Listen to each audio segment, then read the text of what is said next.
destruction of the world, starvation, illness, hate and war, misery and lack of consciousness, decay and sadness.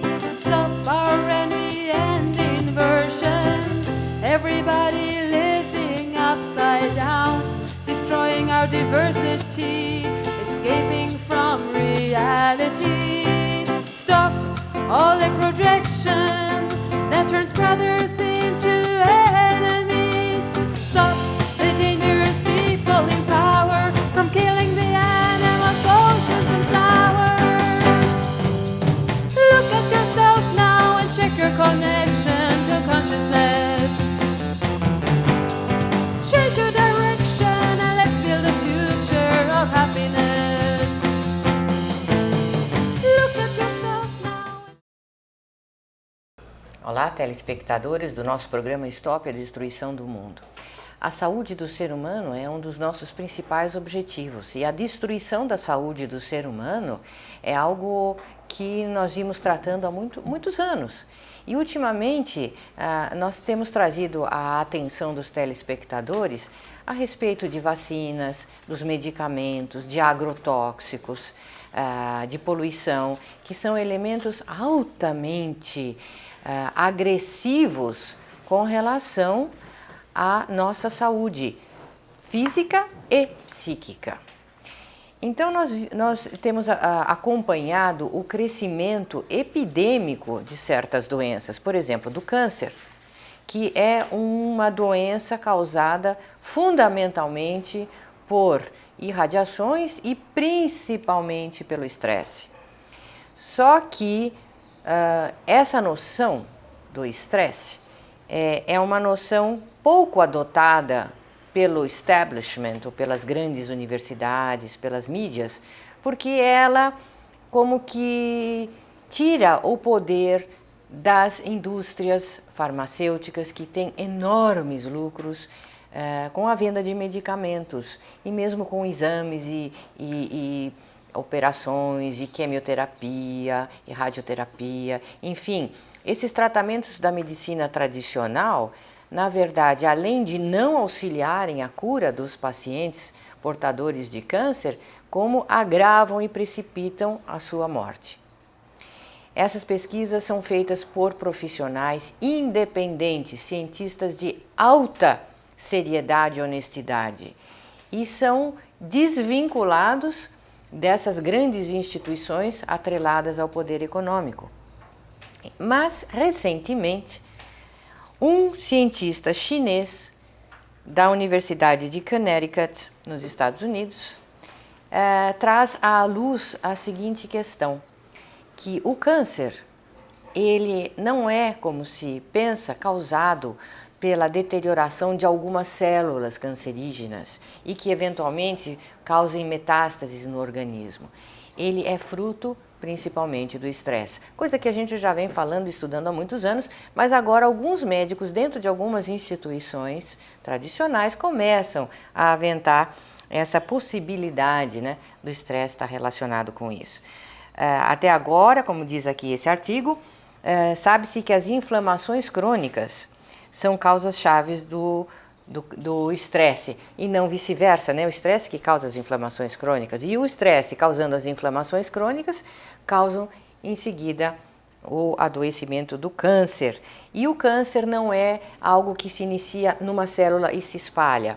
O câncer, ele atinge o DNA de todas as células porque ele é um sinal que vem do nosso centro psíquico, do nosso psiconeuroimunologia, e que dá um sinal para todas as células do organismo, podendo atingir um órgão mais fraco ou outro inicialmente.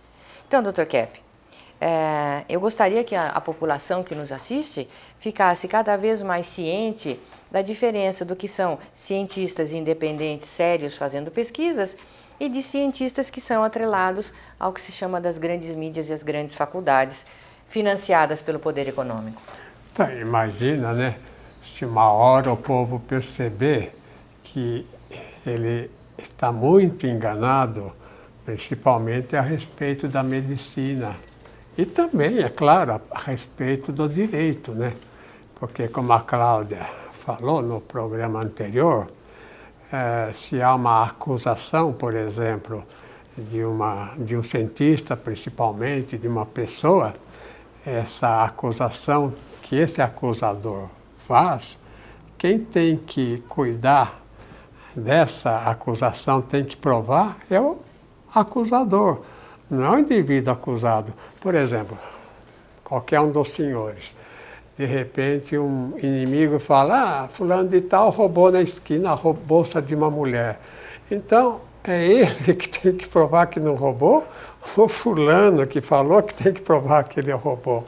Então, veja, a inversão, né, do direito é terrível. Então, a gente pode dizer que não é a questão da medicina, é o direito que está muito errado e criando leis terríveis. É como aquele imperador, né, lá da Alemanha falou. Ele disse o seguinte: se o povo soubesse como são criadas as salsichas e as leis, não dormiria à noite. Veja que interessante. De maneira que o que acontece é que o mundo tem que ter noção da psicopatologia e da sociopatologia, que toda pessoa é paranoica, pelo menos um certo grau, é doente, tem ideias assim terríveis na cabeça. Agora, imagina, se é uma pessoa do povo que não tem poder nenhum, ela fica só num blá blá blá, não acontece nada. Agora imagina se essa pessoa sobe lá. Ou então pega um carguinho qualquer de poder. O estrago que esse indivíduo vai fazer, porque vai pensar tudo ao contrário. Vai condenar o indivíduo bom e vai dar mãos ao indivíduo criminoso, delinquente. Olha, prestem atenção nisso, porque o povo está na hora de perceber que tem que acabar um pouco essa inversão social para poder ter uma vida de maior paz. Então vamos ouvir agora uma opinião muito interessante, verdadeira, que o Dr. Geraldo, ele trouxe dos Estados Unidos, de pesquisa muito importantes sobre a questão médica. Então vejam essa entrevista, o que ele fala. Desde la década de los 70 del siglo pasado se viene cuestionando en varios países de habla hispana el asunto de la efectividad científica de las vacunas. Y es así como, por ejemplo, en España, la Corporación de las Medicinas Integrales, en Colombia la Corporación Autonomía en Salud, en México Vivo y Sano México o Monarcas México, en Perú la organización que se conoce con el nombre de Monarcas Perú y muchas otras en Argentina, Chile, Ecuador, vienen estudiando con lujo de detalles y demostrando y llevando al público sus descubrimientos de que las vacunas son uno de los errores más graves de la medicina basados en las teorías erróneas de Luis Pasteur, en esa nefasta teoria germinal de Luis Pasteur. Como os senhores viram, né, o Dr. Geraldo mostrou não apenas o erro, mas até o perigo das vacinas, né, que chama de vacunas, porque são elementos que vêm da mudança quando injetam micróbios no gado das vacas, né, e se transforma aquilo em vacinas. Portanto, tem o nome, o gado de vacum, né? Então, vamos ver os prejuízos das teorias de Pasteur, um quadro que eu fiz. Em primeiro lugar. Bactérias são necessárias para a saúde do organismo. Então, as bactérias é como as abelhas, é como as formigas, é como os insetos, que vai até polinizando as plantas. As bactérias, como é chamado, não são elementos assim patogênicos, mas são elementos fundamentais para a vida do ser humano. Veja em segundo lugar. Os agrotóxicos e asepsias constituem a destruição da natureza. Vocês imaginam, toda casa, né, tem esses elementos desinfetantes que fazem asepsia no banheiro, etc. Isso é totalmente desnecessário. O único elemento bom para isso é a água, H2O. É só a água que resolve isso. Então, veja, nos rios, né, esse monte de elementos assim para... Venenosos, né? Venenosos, E né? é um perigo nas casas, as crianças ingerem esses elementos O tóxicos. próprio cheiro, O né? cheiro faz mal para as vias respiratórias. Agora, imagina, é uma indústria poderosa essa, né? Poderosa. Que engana o povo, que precisa Inclusive fazer essa existem etiqueta. elementos naturais, né? O próprio Dr. Giraldo, ele tem no Departamento de Saúde Integral da nossa sociedade indicações de elementos naturais, por exemplo, o vinagre para tratar de fungos. E são certos, assim,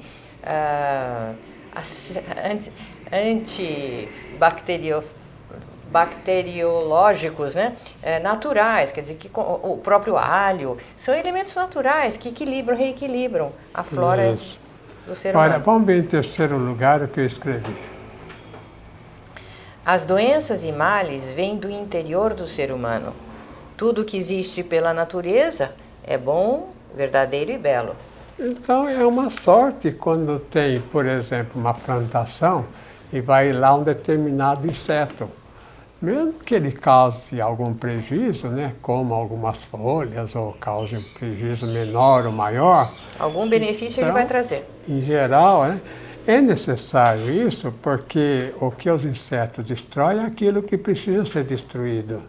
Então não pode contrariar a natureza. É a ideia de que a natureza é errada. Sabe que uma descoberta muito importante que o Freud aceitou e que vem de um psicanalista húngaro. Esse psicanalista diz o seguinte, que existem 3 fases, né? A primeira fase no desenvolvimento da pessoa é de 2 anos. É a fase chamada oral. Quando a criança recém-nascida, durante 2 anos, coloca tudo na boca para sentir pela boca. Então, o único elemento de conhecimento que a criança tem é através da boca, por chamado oral. Então, se essa pessoa é fixada nesses 2 primeiros anos, mais tarde ela vai querer comer demais, ficar obeso, né? Sabe que mais de 60% da população americana é exageradamente obesa. Por causa disso, por causa de uma atitude muito infantil com os alimentos. De maneira que o consumo de drogas, de cigarro, é por causa da fixação desses 2 primeiros anos de vida, que inclusive causa a doença mental chamada psicose maníaco-depressiva, que é um elemento que leva a pessoa a se afastar de tudo e querer que todos façam por elas. Por exemplo, os indivíduos muito assim dependentes, né, da religiosidade, querendo que Deus resolva todos os problemas dele. E não que ele tem que resolver, ele tem que ajudar Deus a resolver os problemas. E não Deus resolver os problemas dele. Essa é a filosofia errada da prosperidade, né, que muitos usam erradamente, erroneamente, né?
Eu gostaria de avisar o seguinte, que a humanidade está muito enganada. Eu falei sobre essa questão, por exemplo, das tendências, né, que a pessoa tem, que no primeiro ano de vida é uma tendência oral, né, que as pessoas caem aí, vamos dizer, no excesso de alimentos, que a pessoa toma droga, fuma, etc. Agora, tem uma segunda fase, entre 2 e 4 anos, que que a criança se torna agressiva. É uma fase, vamos dizer assim, meio paranoica, né? A criança morde os outros, bate nos amigos, bate nos irmãos, que a pessoa não aceita a orientação dos pais. Durante 2 anos, entre 2 e 4 anos. Agora, é esse tipo de personalidade que está dominando a sociedade. Quer dizer, atualmente são as pessoas assim mais agressivas, que estão interessadas mais em ganhar dinheiro. O indivíduo muito avarento, o indivíduo que quer ser rico, milionário, o fato dele querer ser milionário, principalmente sem merecer, é como um ladrão que quer ganhar dinheiro sem fazer força. Agora, se o indivíduo trabalha, seja lá qualquer tipo de trabalho, até operário, qualquer tipo, por exemplo, na aviação, não só na indústria, mas também no comércio, como também na agricultura, ou profissão liberal. Vocês já viram um médico ser milionário? É muito raro um médico que pode ganhar excepcionalmente bem. Ou então um advogado honesto ser um milionário, nunca vai ser. Agora, também não precisa ser milionário para viver. É bom que não seja, porque se o indivíduo coloca o ganho acima do trabalho, ele vai ficar muito doente. Já é sinal do caminho de uma doença até mental grave. E depois, né, no tempo dos imperadores, da nobreza, tinha a questão do sangue, que um casava com o outro para conservar, né, os títulos para a nobreza. Então, um português da nobreza casava, por exemplo, com um francês da nobreza. Um francês da nobreza com um francês da nobreza italiana, ou austríaco, ou alemã, para conservar entre eles o poder. Mas essa gente não era tão perigosa, tanto assim que fala o nobre, né? Quer dizer, o nobre é o indivíduo mais moderado na conduta. Mas o indivíduo atual, que está no poder, isso é muito perigoso, porque ele pode acabar até com uma população, acabar com seus semelhantes, só para ganhar dinheiro. Então, isso pode haver. Agora, eu queria falar, por exemplo, esse quadro aí, veja de quem é. Claude Bernard. O que o Claude Bernard falou, né?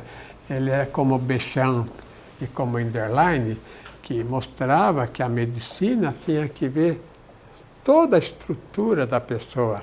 Por exemplo, se tem uma dor no estômago, uma úlcera, tem que ver também a parte mental. Ou tem que ver até o aparelho digestivo. Se tem, por exemplo, uma dor, vamos dizer, no sistema ósseo, tem que ver também o sistema vascular, tem que ver os outros. Então, a medicina, como toda a ciência, tem que ser geral. E, atualmente, faz uma particularização. O médico só entende de cardiologia, do coração, do sistema circulatório, ou então entende só do sistema digestivo. Isso é um grande erro, porque se há falha num sistema, há falha também no outro. E o Claude Bernard, ele, imagina, há mais de 100 anos ele já falava, em parte, desse modo. Então veja esse quadro que eu falo. Origem real das enfermidades. Primeiro, a enfermidade não vem de bactérias e vírus. Ela é ocasionada pelo enfraquecimento das células devido ao estresse psicológico. Então, note que bactérias e vírus são necessárias e não são patogênicas, né? Não são patológicas, são necessárias para o organismo. É como a abelha é necessário para polinizar as plantas. De maneira que atacando, por exemplo, o aparelho circulatório por causa de bactérias ou respiratório, vai enfraquecer toda a pessoa, inclusive esse aparelho. Veja em terceiro lugar o que eu falo no quadro. Tornando o organismo enfraquecido para todo e qualquer problema, por causa do estresse. O indivíduo equilibrado psicologicamente é praticamente imune às doenças. Cada medicamento que a pessoa toma vai atacar alguma coisa no organismo. Então vai enfraquecer a pessoa. É como uma droga qualquer. Aliás, as drogas que usam aí os jovens, pensando que são maravilhosas, essas drogas também existem nos medicamentos. Então veja uma criatura extraordinária. Antoine Béchamp. E o que ele fez, né? Veja a origem das enfermidades como ele descreveu. Ele diz que o sangue é formado por 3 elementos fundamentais: o soro, as células e os microzimas. E depois? Conforme a conduta do ser humano, o sangue pode ser alterado. Então, que o sangue é alterado não porque tem o soro ruim, a célula ruim. Eles, se tem uma alteração aí, é por causa da vida psicológica, que vai alterar o funcionamento sanguíneo, o próprio DNA. Terceiro lugar. Esta é a origem de todas as doenças mentais e orgânicas que o ser humano sofre.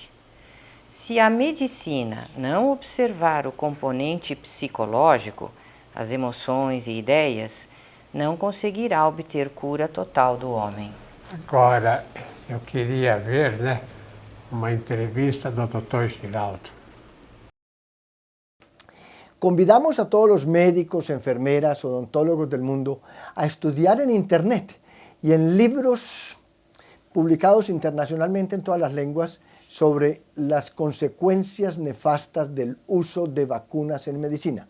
Algunos de los más notorios riesgos son el aumento de las enfermedades que ellas mismas supuestamente debían prevenir. En Estados Unidos está demostrado que los casos de poliomielitis actual solamente ocurren en personas vacunadas contra la polio. En toda persona vacunada hay un aumento de infecciones, principalmente de oído, respiratorias, intestinales. Hay un retraso en el desarrollo de los niños. A mayor número de vacunas, mayor el retraso en el desarrollo del niño. Hay un aumento de enfermedades alérgicas, hay un aumento de enfermedades autoinmunes. Y está demostrado a través de investigaciones que se han hecho en Francia, Alemania, Inglaterra, Estados Unidos, Canadá y también en países latinoamericanos, cómo las vacunas han aumentado el comportamiento violento y criminal de las juventudes y de las personas en general. Las vacunas están aumentando toda clase de alteraciones del sistema inmunológico y de inmunodeficiencias. Ellas son responsables de muchos casos de falsos positivos en las pruebas para VIH. El solo hecho de tomar muchas vacunas hace que la persona reaccione positivamente en esas pruebas sin estar infectada con ningún virus. También está demostrado claramente que las vacunas aumentan la frecuencia de cáncer y aumentan todas ellas la frecuencia de SIDA en el mundo. Então, nós estamos falando, né, que a sociedade, como a minha descoberta sobre a inversão mostra, a sociedade não está assim certa, está invertida. Então, em geral, o que principalmente a orientação dos poderosos fala, quando eu falo em poder, não falo nos poderes assim, vamos dizer, das nações mais fracas. Falo dos grandes poderes, né, que vocês sabem quem são, né?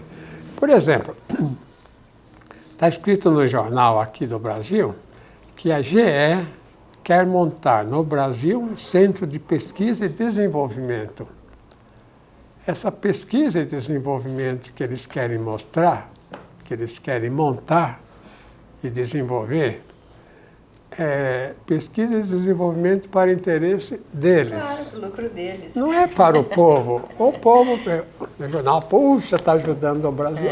Tá coisa nenhuma. É o Brasil que está ajudando essa gente a ser mais rica ainda. Então, doutor Kepler, isso que o senhor está falando eu achei interessante, porque a gente vê nas primeiras páginas dos jornais, banco tal tem um recorde de lucro ano passado. E para nós, isso que interessa, quer dizer, é pelo contrário, um sinal péssimo para a população, porque esse lucro vem... Não, mas o que interessa para o povo é que o fulano seja milionário. Uma organização tem um lucro fantástico. Interessa para nós. Que investidores confiem no Brasil para investir o dinheiro deles, para tirar lucros daqui. Para que interessa para nós isso? Qual a grande Olha que vantagem? glória! O pessoal estrangeiro está investindo no Brasil. Isso não quer dizer nada, é um prejuízo para nós. Prejuízo. Porque na investidura, né, investimento, coloca 10 e tira 100. É uma técnica para enganar. Tu fala, nossa, o PIB do Brasil aumentou não sei quantos por cento. Aumentou nada. Quando há um investimento muito forte do interior, do Exterior. né? E mesmo do interior aqui, dos malandros que querem viver de especulação. Então, esse investimento é para dar lucro, não para o Brasil, não para o povo. É para tirar o lucro do povo para eles. Tá, mas isso é uma das inversões seríssimas que a população não tem consciência. Por isso que eu acho, Dr. Kepp, que se o mundo não perceber essa questão que o senhor descobriu da inversão, que o ser humano é invertido e cria uma sociedade invertida, e os poderes também invertidos tiram vantagens da inversão do povo, então enquanto não perceber isso, nós estamos nos dirigindo à morte. Porque acho que a maior forma de inversão é a morte, né? Então, entre as soluções para esses problemas de inversão, está essa proposta que o Dr. Kepp traz sobre a economia. Porque o capitalismo, principalmente o selvagem, fracassou, né? O comunismo já acabou, né? O marxismo. Esse foi o capitalismo de Estado, só para dar lucro para o pessoal do poder lá, né? Aquela situação terrível da União Soviética. Então, eu propus um tipo de regime que se baseia no trabalho. Veja qual é. Regime produtivista. Primeiro, predominância da produção e não do capital, do dinheiro. Por isso, a predominância do trabalho, e não do dinheiro em si, que tem que vir pelo trabalho, e não pela especulação, pelo roubo, né? Que esses grandes espertalhões fazem através da especulação. Segundo lugar, Principalmente dos produtos refinados de qualidade. notem que as indústrias não fazem mais nada refinado de alta qualidade. Só repete o que faz aí para vender e ter lucro. E terceiro lugar, Equilíbrio populacional de dinheiro e alimentos. Observação, predomínio da ação sobre o sensorialismo. então veja que a só ação boa é que salvará a humanidade. Se continuar assim uma ação sensorial, só no sentido, assim vamos dizer, dos sentidos, uma especulação no sentido do dinheiro, que é um verdadeiro roubo ao povo, o mundo não vai ter paz. Vai acabar cada vez em estado pior. Então, voltamos a próxima semana nesse mesmo horário. Até lá.